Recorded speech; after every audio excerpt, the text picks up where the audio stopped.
All right, this is sports for real. I just want to come on this morning. I'm still trying to get this Zoom thing to work where you have the when you have your full live over YouTube. I never get a chance to see. Um, I have no idea if what I'm doing is actually being broadcast out to the rest of the world. But that's okay because I'm going to turn right back around and do it live on YouTube without the secondary. So I want to talk today real quick about Reggie Bush. Reggie Bush finally got his Heisman restored by the NCAA/Heisman committee. In my opinion, Bush or anybody else who wins these prestigious awards for what they did on the field should never get their accolades stripped from them. But due to so-called impermissible benefits, Bush, the hysteria surrounding him is that he took all his money and he's not no longer worthy of a Heisman Trophy. And that was unfortunate. But the thing is, what does it serve to strip somebody of a trophy that they clearly won on the field? Nobody is doubting his athletic ability, but the fact that he supposedly had broke a financial rule made him ineligible for the tournament, the trophy. But since then, you've had a whole lot of developments taking place, especially in the last 2 years. NIL has become available for all athletes, which means they all get paid or they all have the possibility of getting paid. And even the lowest paid person is receiving more benefits than what Reggie Bush was accused of taking.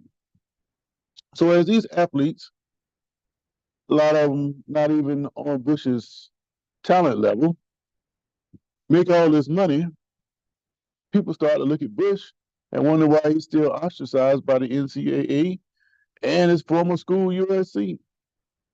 So finally, intelligent heads have come together and they have decided that it is time to restore Bush's Heisman Trophy and recognize him as the true winner that he is. Now, granted this, when he lost his trophy, nobody received it in his place.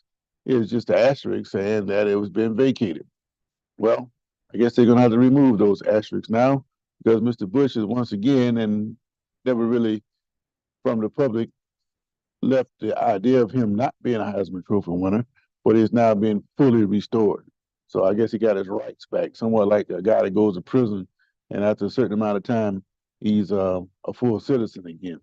But the big question is, why now? Is the NCAA trying to reverse all the hypocrisy that it appears that they are? Before I answer that, let's think about some of the things that have occurred that are egregious.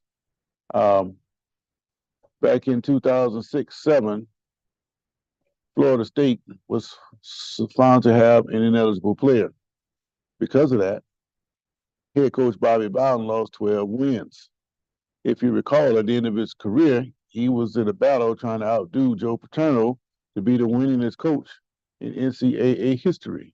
Well, he surpassed Paterno and reached 411 wins. But for whatever reason, the 12 he lost for those 2 seasons, 6 and 7, coupled with another 22, leave him 34 shy of games he actually won. So instead of 411, he is credited with 377. But during those games, even though that he was stripped, the guys on the field knew that they had played a game. What about the guys who got hurt in those games? Does those games miraculously erase the injuries that they have? It's impossible to do, right? So what is the point of stripping victories away from a team? it will hurt them far more if you took some money out of their pockets. You can see what the way Florida State is in battle with the ACC trying to get out of there.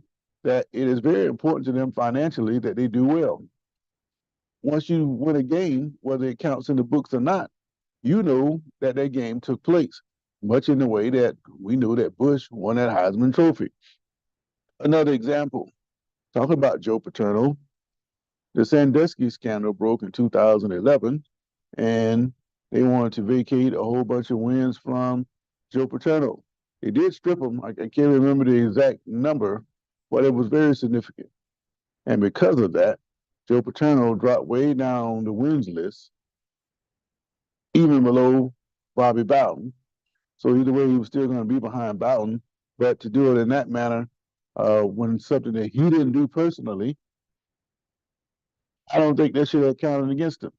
For instance, we all know people who have done things that are shady or underhanded.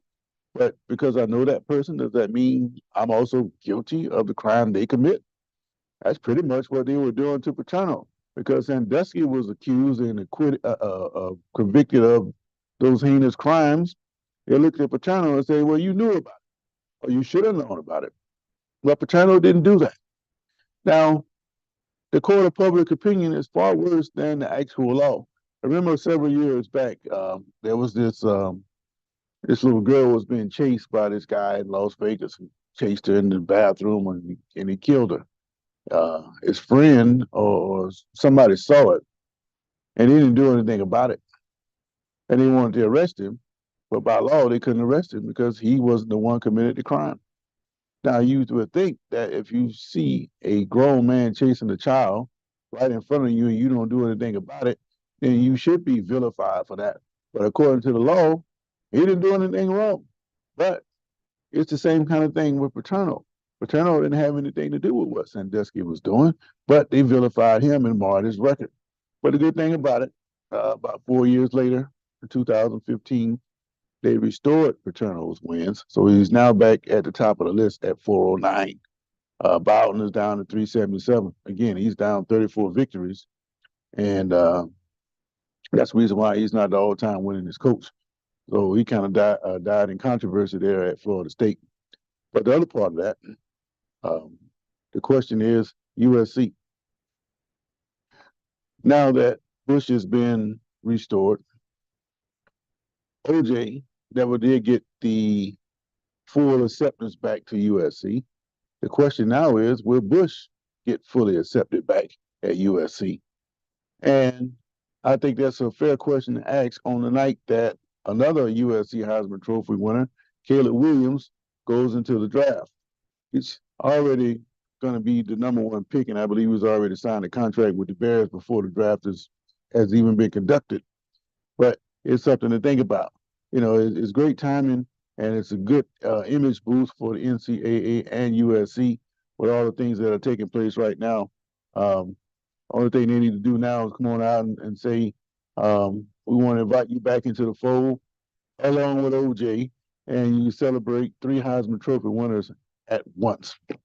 But that's just my thought. The bottom line is, I think once a guy plays a game, that is it. You could take punish him in different areas, but to take away the games, I don't see what point that serves. But tonight we're having that NFL draft is going to be the first round. Caleb Williams pretty much already off the board. So the question remains is whether the other dominoes fall tonight. A lot of people be wrapped up into this.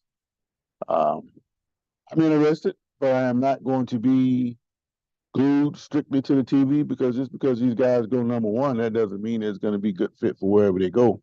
A lot of these guys don't even pan out. You just don't hear about it. They make a lot of money and then they drift away and you don't hear much about them. Kind of like a Zach Wilson.